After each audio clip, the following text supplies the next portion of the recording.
Thank you, thank you. I'm coming! Ready?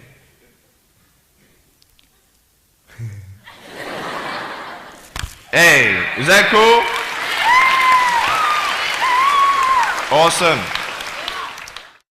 I want to talk about like when I started, going to school and stuff, a lot of people put me down, you know what I mean? Like people tease each other. I mean, people come up and say, hey, you're fat, you're fat, you're fat, you're fat, you're fat, you're fat, you're fat, you like, lose some weight, and you're like, you go home and you look at yourself in the mirror and go, I'm fat, right? And so many people tease each other. Oh, you're too short, you're too tall, you look whatever.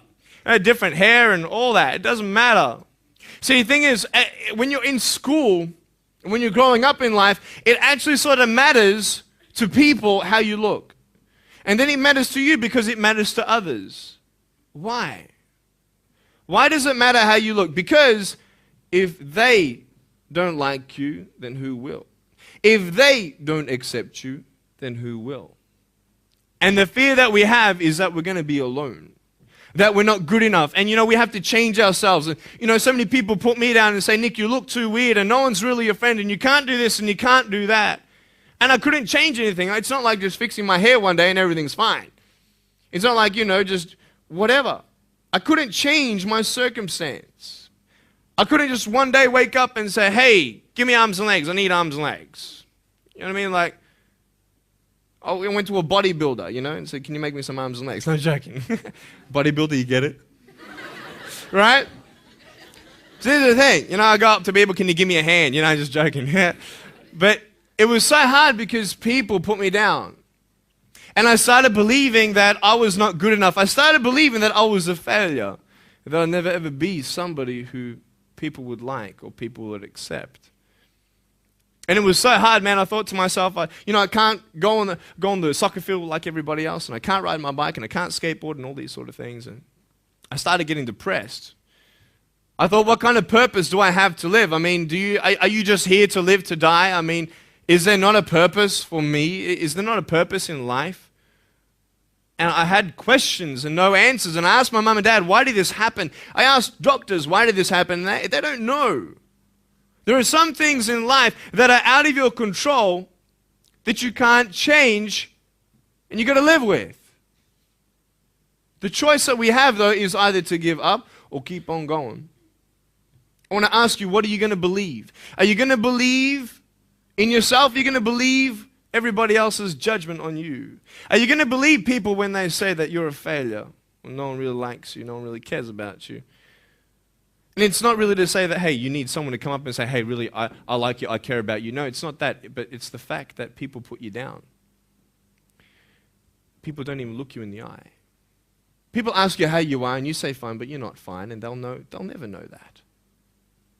I tell you, life is interesting. Life's a journey. See this phone here? Let's say that I want to go to the phone, right? And I start from over here. Now, to get to the phone, it's not like I'm going to start meditating and going hum, right? And float across the air, right? It's not going to work. It's not like I'm going to go hum and woo, it's not going to work. So I have to take one step at a time, one step at a time, one step at a time. You can only take one step at a time. I don't care how big your step is, it's only one step at a time. You can't do 2 steps in one. You understand? So it's like one step at a time. And you take steps in this direction, you take steps in that direction. You sort of get lost along the way, and sometimes you fall down. Now, to illustrate my point, I'm going to jump off the table, do a back twist, and land on the floor. Okay? Is that cool? Are you ready? Oh, there's a clock there? Okay, can you move the clock for a second, please? Beautiful, beautiful. All right. You ready?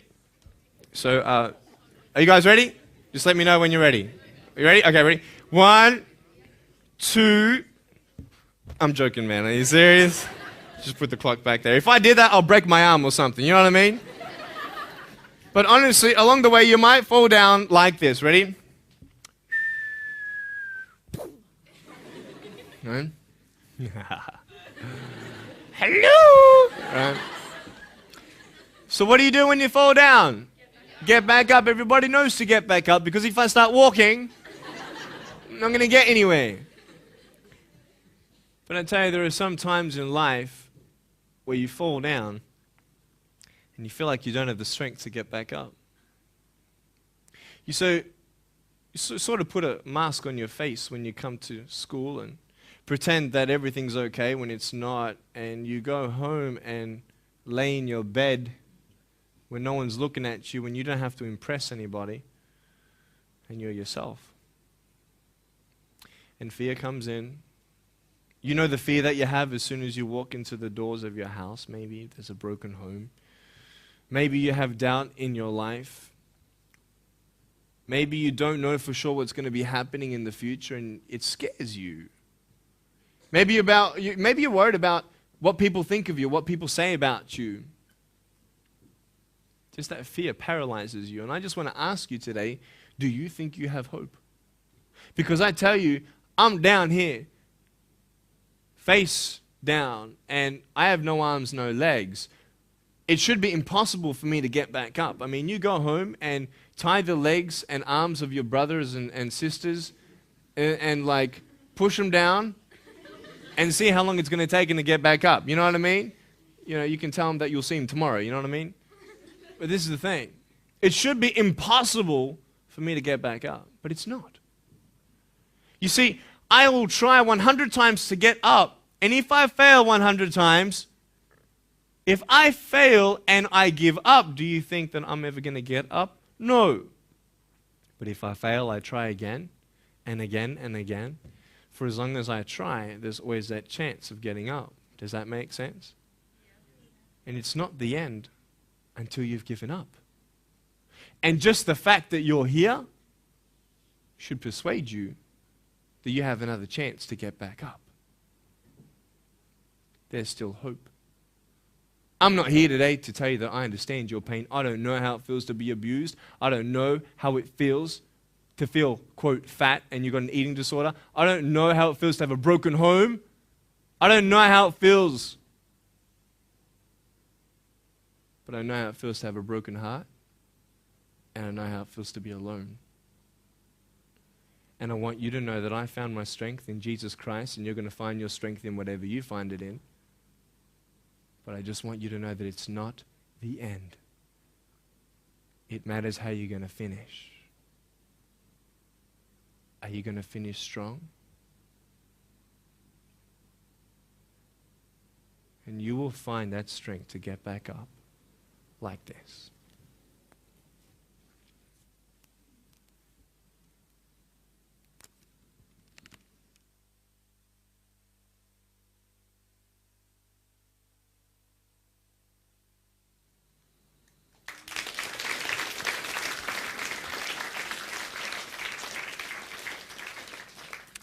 How did I get from depressed to who I am today? Because I tell you, I was depressed.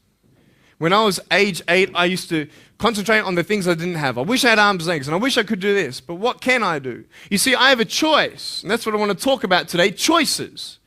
I can either be angry for not having arms and legs or be thankful for my chicken drumstick. And you see, I can still do a lot of things. At home, I can brush my teeth, comb my hair, get myself ready in the morning. And I'm traveling around the world. It's amazing. But I had to ask myself a couple questions. And the first question was really, who am I? Who am I? I'm Nick Vujicic, but who is that? And it's funny how the friends around you sort of determine who you are. You change yourself. You come to school. And everybody swore around me at high school, so I started swearing. Why? Because it's the cool thing to do. Everybody swears. So I don't want to be left out.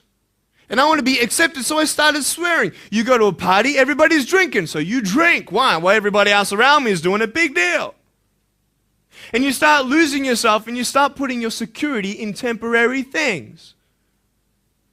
You start putting your happiness in things that won't last. You can get drunk all you like, but in the morning, you're going to be sober with a headache with the same problems.